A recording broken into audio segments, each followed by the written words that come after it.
That was the musical break right here at Hope at Dawn. This is Hope TV, where you look and you live. Welcome back. Looking forward to an amazing time in his presence as well. My name is George Gishuru. Welcome. This being the newspaper review. Yes, and my name is Beatrice Nudi. Let's have a look at what is being reported in our dailies today. All right. And we will be starting off with the Daily Nation this morning, just to see some of the highlights, what is being reported in the newspaper this morning. And the top story here is State House spy software dealers passport revoked. So this is a spying software story. Kenyan Canadian Mary Washuka, who has sued 4 senior government officials, including the head of public service and the president's speechwriter, over a botched 123 million shilling spying software deal, has protested that authorities have cancelled her Kenyan passport.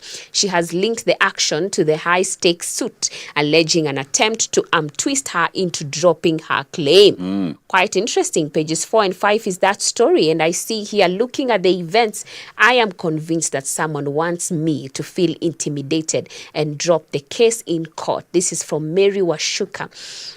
This Kenyan Canadian lady who has sued 4 senior government I don't officials. know, maybe this one you may not have the answer, but I wish legal experts would tell us. But if I'm a Kenyan, can my citizenship be revoked? Yeah, and what leads to a citizenship being revoked? Yeah, because if she's a Kenyan, she has a Kenyan passport. Then she's a Kenyan. You can't deny her that right, you know. But anyway, maybe so what is the reason? She's stepping on some toes. Some big toes. Very, very big toes, and as such, you know. and with that, it reminds me of Reuben Kigame. Reuben Kigame also has sued some senior government officers, including the Interior CS. And in return, actually, I saw the other day, now KRA is after him. Apparently something to do with tax and all of a sudden they have remembered that maybe there is something he has not done.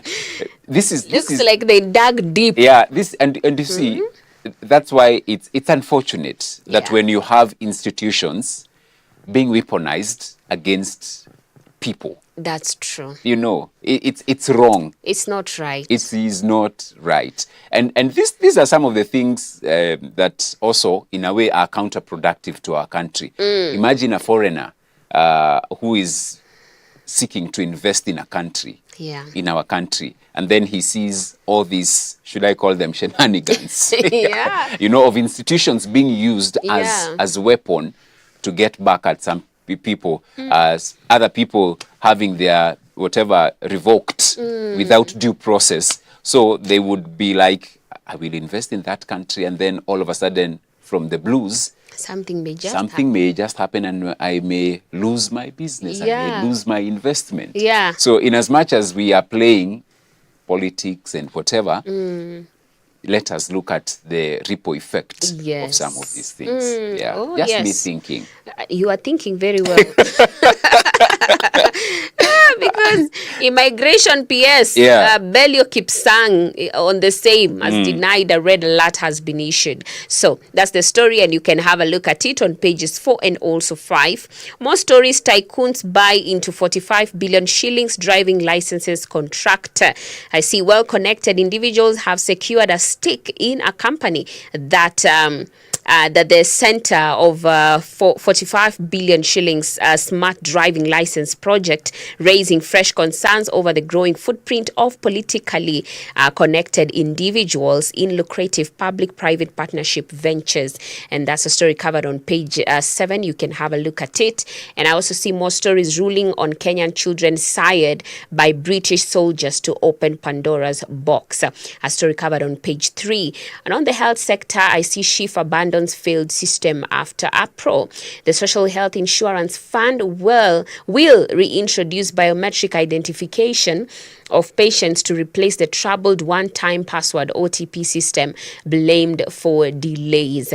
Still, the question begs, was this system never tested before being released? Yeah. Because all these problems, at first they said it was teething problems, but now clearly Simeno.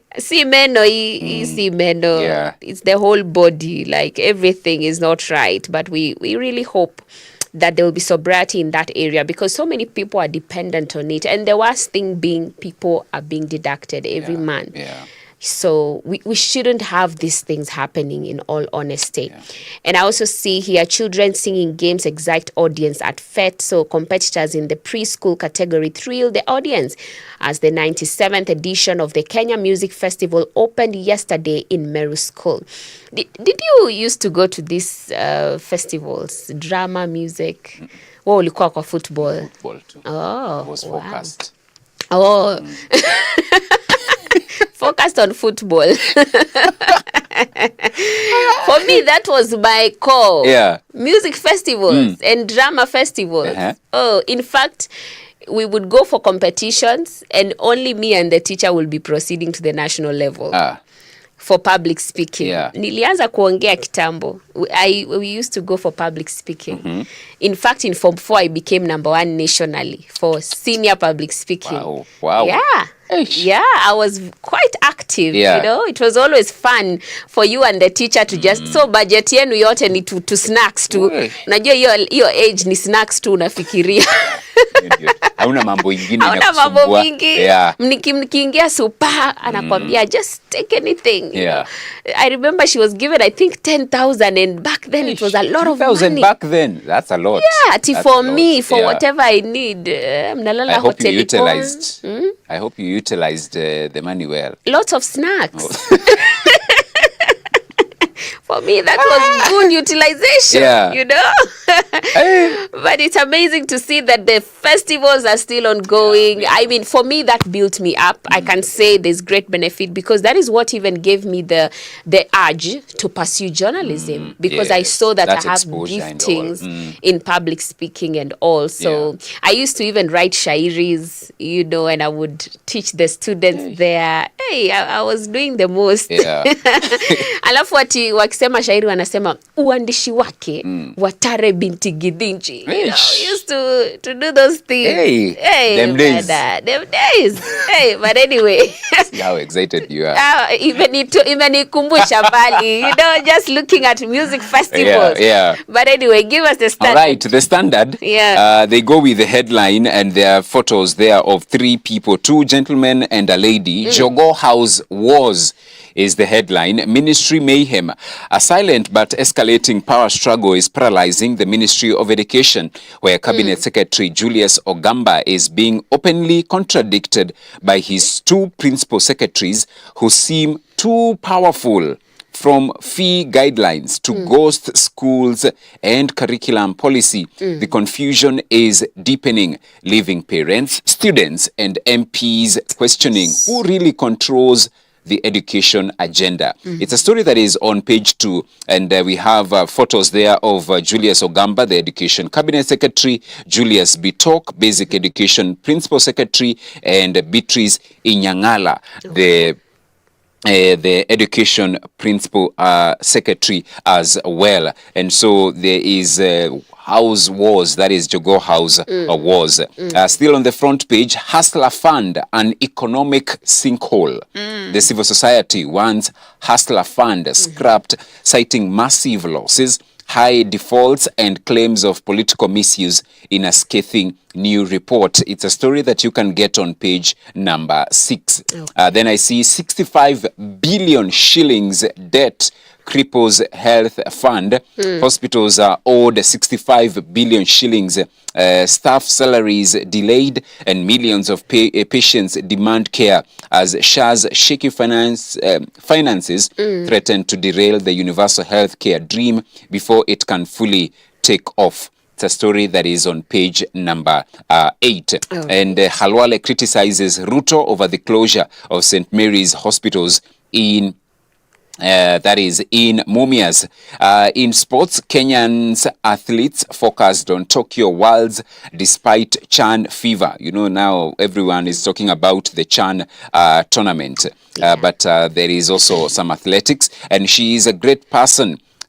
Christian Coleman defends Shakari Richardson after her airport arrest. That's also on the sports page inside the Standard. And then President Ruto rewards Harambee Stars with $1 million shillings each after win. Wow. Apparently it was wired yesterday. Wow. And so the players plus the 15 members of the technical bench, 1 million shillings each. And so some good reports there. And remember, it's for every win. Yeah. They have another match on Thursday against Angola.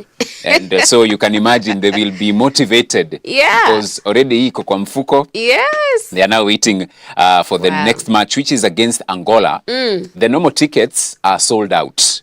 So the only, I was checking, the only tickets remaining now are the VIP tickets. And they are selling, I've seen the online platform, they're saying they are selling quite fast. That's for the Thursday match. But for the terraces and all, sold out. So you cannot get any tickets for the terraces. So the remaining tickets are for the VIP, what is it called? The VIP tickets selling at 500 bob. There's another match on Sunday against Morocco. Sold out. So there are no tickets. For the Sunday encounter, sold out. I was trying to get those tickets yesterday. You couldn't. I was on the phone for 1 hour because there is a queue, you know, on the whole app. So there is a queue. So 1,000 people. So you see 800, 700. So I waited. Hey. Yeah. So the Sunday match sold out. So no tickets for the Sunday match. So if you didn't get for the Sunday match, you can get for the Thursday match. Of course, the VIP tickets only, because ni hot cake. Now, how much are those VIP tickets? 500 bob. Okay. Yeah, 500 bob only. For the other normal tickets, it's only 200 bob. So I saw the old local organizing committee chair, Nicholas Musonye, saying they spoke to CAF, who are the organizers, and they told CAF, Kenya is a country of, hustlers. So if you put the price high, that was the hustler.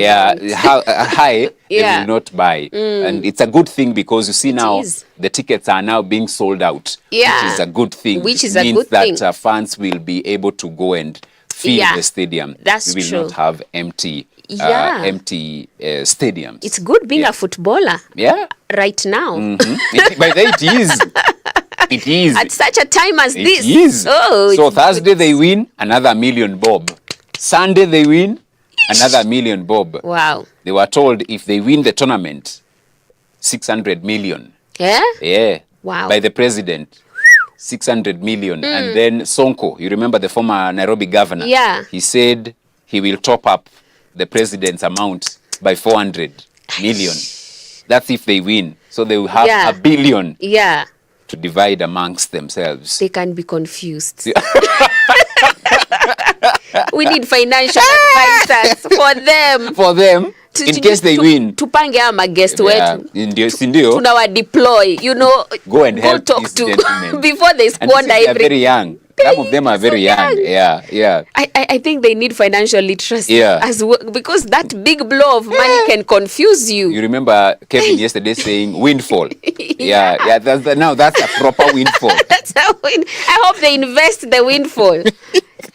All right. The Business Daily. How botched expressway tax deals left farm with 7 billion shillings debt. Court sides with KRA in battle with contractor. Farm insists it is due tax waivers on machinery and materials. And then I see here construction pending bill payments lift manufacturing. And then maize prices hit 20-month high. The cost of staple maize has shot up to the highest levels in 20 months on the back of reduced supply this year. And the High Court has allowed receiver managers appointed by KCB Bank Kenya to take over the operations of cereal maker Procter and Allen over a debt of 4.9 billion shillings. That is what is being reported in the dailies. All right. And I think it's 51 minutes past 7. So now we can have a look at the video of the day and then we'll come back and talk about it.